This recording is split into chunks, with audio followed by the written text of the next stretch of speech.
Y la palabra de Dios dice en Juan capítulo 17 y verso 17, y en Juan capítulo 5, verso 39. Juan 17, 17 dice, santifícalos en tu verdad, tu palabra es verdad. 5:39 de Juan dice, escudriñad las Escrituras, porque a vosotros parece que en ellas tenéis la vida eterna, y ellas son las que dan testimonio de mí. ¿Cuáles versículos bíblicos son más divinos para algunos? La verdad es que cuando nosotros estudiamos las Escrituras, toda la Escritura es inspirada por Dios. De tal manera que aquí no puede venir usted a escoger cuál versículo es más espiritual que otro. Toda la palabra es inspirada por Dios. De tal manera que algunas veces siempre se ha dicho los actores de la Biblia solamente tiene un actor y es Dios. Los demás son escritores. De manera que desde Moisés hasta Juan el teólogo en Apocalipsis solamente fueron escritores. 40 hombres que escribieron la Biblia fueron solamente instrumentos usados por Dios para que escribieran. Pero el autor es Dios. ¿Cómo es de tanta importancia que cada cristiano sea un asiduo estudiante de la palabra de Dios? Y ojalá que cada estudiante sea un investigador de las Sagradas Escrituras en una forma personal. No debe depender de otro. Si quiere una fuerza de parte de Dios y conocimiento, necesita que estudiar las Escrituras. Su mejor maestro es la misma Biblia. Y si no entiende lo que la Biblia dice, el autor es el Espíritu Santo, quien es Dios mismo, quien ha revelado esa palabra a los escritores, también la va a revelar a usted, que es un lector de la palabra. El Espíritu Santo es quien inspiró a los que le escribieron. También él, hermano, hermana, te guiará a esa verdad, a toda la verdad, no una verdad a medias, porque es lo que está de moda hoy día. Encontramos a muchos que leen la Biblia y luego se van a diccionarios, a comentarios, a ver qué dice fulano en su libro. Realmente, y ellos andan muchas veces lejos de la verdad. ¿Cómo puede usted entonces confiar que esa es la verdad? La verdad la tiene la misma Escritura. Por eso la oración de Jesús que leíamos en Juan 17, ese capítulo todo es la oración última que Jesús hizo en aquellas 3 horas que se apartó con Pedro, Jacobo y Juan a orar. Esas 3 horas las registró el apóstol Juan, parte de esta oración, y en ella incluye el Señor esta frase: santifícalos en tu verdad, tu palabra es verdad. De modo que entonces, si usted quiere tener la verdad, no ande investigando en diccionarios, en comentarios. Lea la palabra de Dios y créala, practíquela, enséñela. Ningún pastor debe estar predicando, ningún predicador debe predicar lo que no sabe, lo que no conoce, lo que no vive, lo que no entiende. Todo predicador debe predicar lo que entiende, lo que conoce en la palabra. Es un privilegio tener la palabra de Dios con nosotros en forma de un libro, y gracias a Dios, tanto que nos dice en un libro tan pequeño. Y por eso la insistencia del Señor es en Juan 5:39, escudriñad las Escrituras, porque a vosotros parece que en ellas tenéis la vida eterna, y ellas son las que dan testimonio de mí. Entonces, ¿quiere conocer usted quién es Jesús? Simplemente lea la palabra de Dios. Y si usted cree que ella le da vida eterna, entonces debe leerla con mayor intensidad. Y, repito, debe creer la palabra. Si usted lee la palabra y empieza a hacer sus propios comentarios, entonces no está creyendo lo que la Biblia dice. Usted tiene que aceptar lo que la palabra del Señor dice. Y el Señor no dice que la lea, ni aun que la estudie, que la escudriñe. Escudriñar viene de una palabra que se dice cómo el oro puede ser sacado de la tierra. Pasa por más de 20 zarandas hasta llegar al precioso metal. Pero cuando usted lo ve, solamente son pocos de lodo, pocos de polvo, poco de tierra. Pero ahí viene el oro metido en medio de todo eso. y pasando por estas zarandas, estos coladores, pasa por el más grueso, otro más fino, hasta que llega al punto de uno finísimo. Y entonces allí van quedando ya los lingotes de oro. Pero pasaron por uno. Por ejemplo, alguien estaba diciendo que para sacar una onza de oro hay que darle vuelta a 16 toneladas de tierra. Entonces tiene una onza de oro, que está valorada más o menos en $1,000. Imagine usted 16 toneladas de tierra zarandeadas, coladas, para sacar una onza de oro. Si eso es escudriñar, entonces, ¿cuántos versículos tiene usted que leer, capítulos, porción de la Biblia, para encontrar la solidez de la verdad? No es encontrar un versículo y hacer su propio comentario. Jesús dijo a los fariseos: vosotros erráis, ignorando las Escrituras. La mayor parte de los errores que se cometen por las personas es por ignorar lo que dice la palabra de Dios. Ahora, ¿por eso será inocente? Claro que no. Hay una conciencia, hay un espíritu en el hombre. Y el apóstol decía: si vuestro espíritu no nos reprende, mayor es Dios.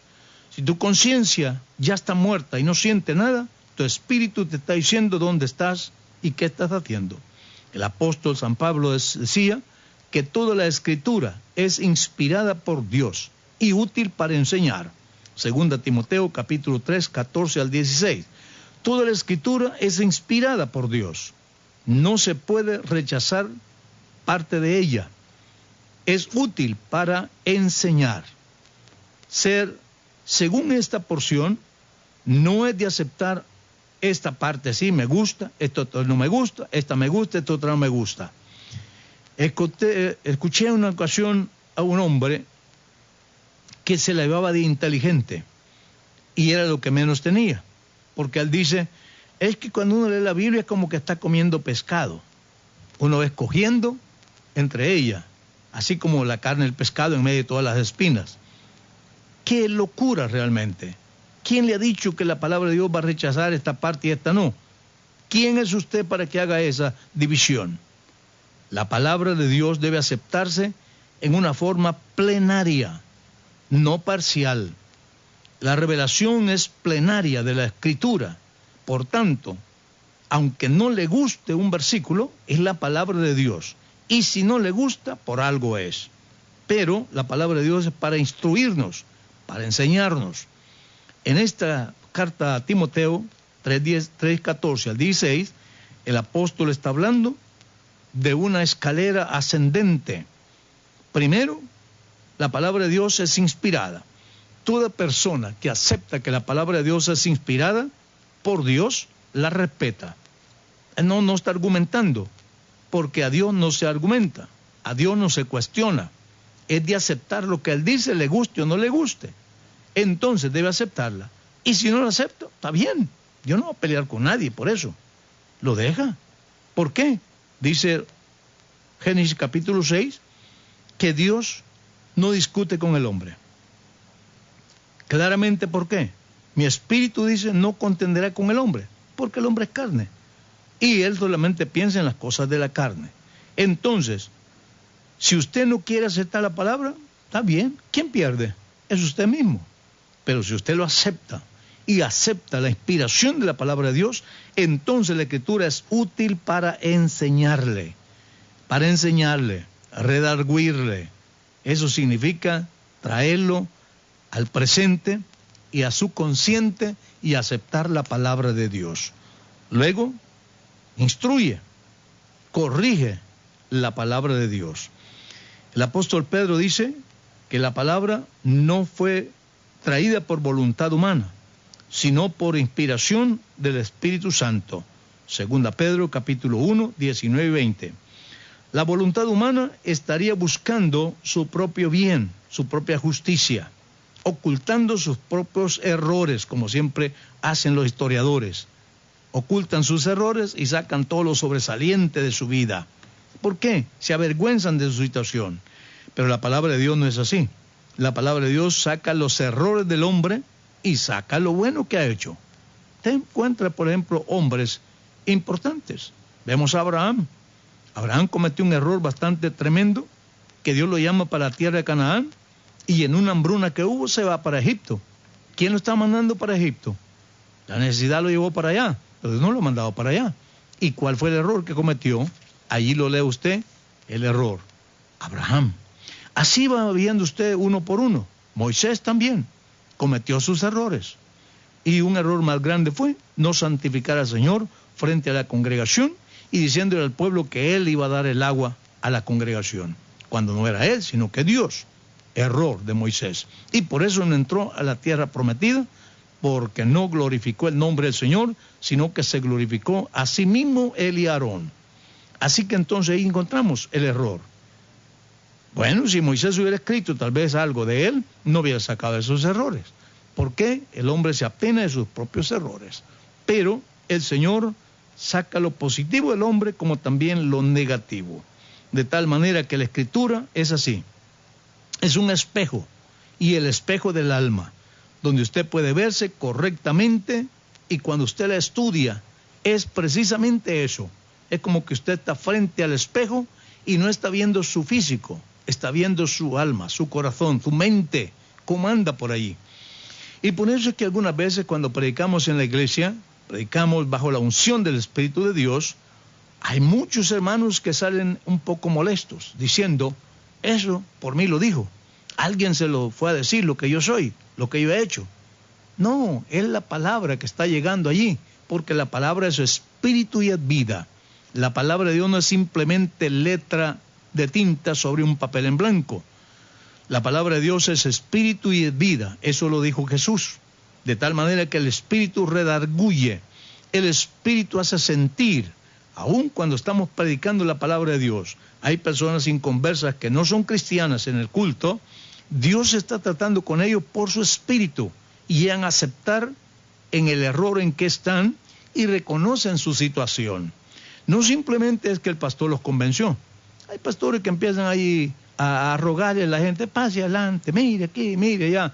Y la gente dice, por lástima, pasé, para que se callara el pastor. Pero eso, ¿qué arrepentimiento es?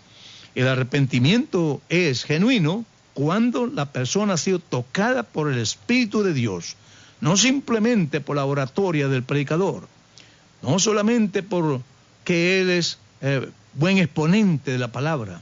No, si eso es así, Jesús lo dijo, planta que mi Padre nos sembró, será desarraigada. Por eso es que entran y salen, porque solamente escucharon la palabra del predicador. No fueron tocados por el Espíritu de Dios. Y si no ha sido tocado por el Espíritu de Dios, no van a permanecer. Pero si el Señor ha hecho la obra, entonces permanecen.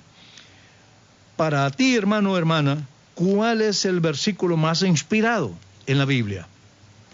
Para algunos, el versículo más inspirado es Génesis capítulo 1, verso 26. Ese es el versículo clave que todos tienen. Dijo Dios, hagamos al hombre.